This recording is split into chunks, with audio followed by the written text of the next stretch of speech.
viewers, let's what did you do? Let's watch it. Abel, Damina is my name. Look. I couldn't wait to get back home and be a part of the ongoing conversation. There's been this conversation going on whether there's a genocide in Nigeria or there's no genocide in Nigeria. And I listen to certain individuals who say there's no such thing in Nigeria. Well, whether you call it genocide or you don't call it genocide, let me speak as a victim.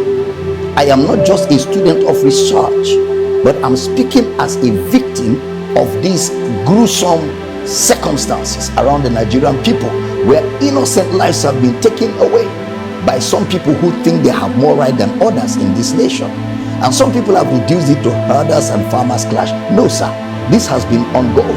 I grew up in northern Nigeria. My father was a pastor with the Assemblies of God Church. One morning we just woke up in Assemblies of God Church, Samaru Zaria, somewhere adjacent the north gate of Samaru Zaria. My father was a pastor. All of a sudden we woke up in the morning, no provocation, nothing. And the next thing we were hearing was people were just running all over our house and the church with machetes and all of that. The next thing was they started pouring petrol all over the building, both the church and the house, because our house was attached to the church. And the next thing was flames. Everything was burned right down to ashes. We narrowly escaped, found a place where we could shelter ourselves in the military barracks. Eventually they brought us back to the lecturers' quarters of Abel Zaria, and we had to camp with a family for weeks and months before we could rebuild and start life all over again. That is long. I'm talking about 1986-87. What about the Metasine situation? Metasine was a sect of the Islamic religion who went around burning and destroying and killing Christians back in the 80s. This is far before there was anything like farmers and herders clash. Then fast forward. What about in the year 2000, where over 2,000 people were killed in Kaduna? Year 2000. What about the over 300 people that were victims of the Miss World in November 2002? All of them, they were not a part of the Miss World.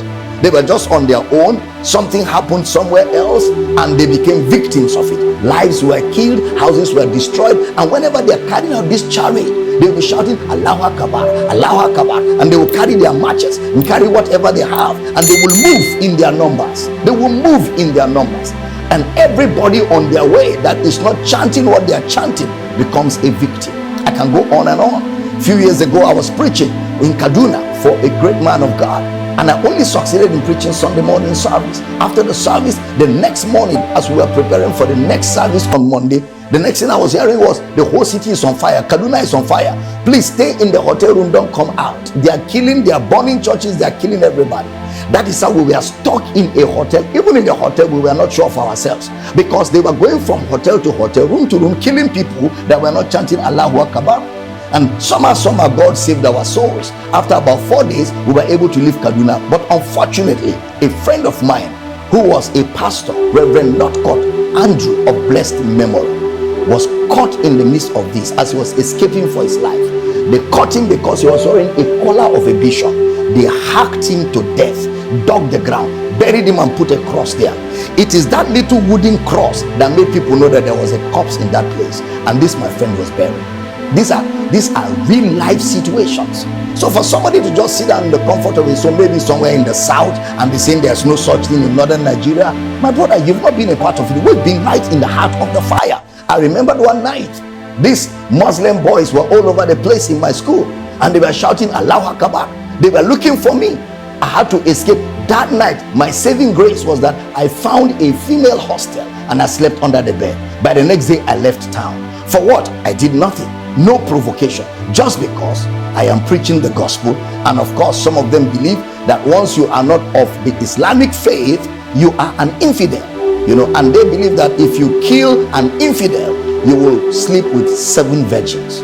All of this kind of indoctrination that leads to violence at the slightest provocation, whether it has to do with the people or not, you just get on the street. What about the Reinhard Bonnke crusade? I'm talking about the Reinhard Bonnke crusade in Kano, where people were hacked, macheted, and killed just because a crusade where the gospel of Christ was going to be preached. And that is why I thank God for people like President Donald Trump, who lent his voice to what is going on here. At least For whatever is what, there's an ongoing conversation all over the world. The matter is no more put under the carpet. And we don't want just conversations. We want some action. We want some action. And in the midst of all this, it snowballed into the herders and farmers clash. It snowballed into banditry, and everything becomes very complicated. Very complicated. And people are dying by the day. There are people in northern Nigeria, places like Borno State, places like Plateau State, places like Benue State, places like southern Kaduna, where whole villages have been taken over by some of these bandits, by some of these Islamic extremists, by some of these Boko Haram people. They've taken over whole villages, driven the villagers away. And somebody said there is no such thing in Nigeria. Why do we have IDP camps? Why do we have IDP camps when we never had an earthquake? We never had an earth tremor. Why do we have IDP camps when there is no natural disaster? Other than the fact that people are being made victims of what they have no knowledge of. In a secular state like Nigeria, where all religions are permitted to be practiced, this ought not to be allowed. This ought not to be allowed at all. Our government have a duty. Now, when you live in a country like that, where you don't know what becomes of you the next day, you go out, you don't know if you're going to come back. When you go to church, you're not sure if you're going to come back. When you live in such a country, it's almost as if there's no government. And because the first responsibility of government is security of lives and properties. That's the first responsibility of government, whether at the federal level, at the state level, or at the local government level. Because the population don't have access to arms. But unfortunately, some of these bandits, some of these terrorists, some of these extremists, they are carrying AK-47s, and you wonder where did they get them from. In fact, it's unfortunate that at a point in Nigeria, there was even a local government in Borno State where Boko Haram drove all our Nigerian security forces and put their flag there. It's very unfortunate, and the government of Nigeria needs to do something quickly. Otherwise, where this is taking us to, we do not know. This has to come to an end. The ADP camps need to be emptied. Let people go back to their homes. Let people go back to their villages. Let people go back to their farmlands. Let people go back to their habitations, so that they can live normal lives, so they can live the life they are supposed to live on earth.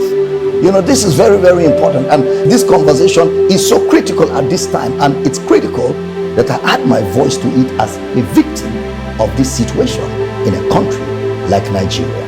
And I'm believing God that the day has come when this menace will surely come to an end. God bless the Federal Republic of Nigeria. Amen.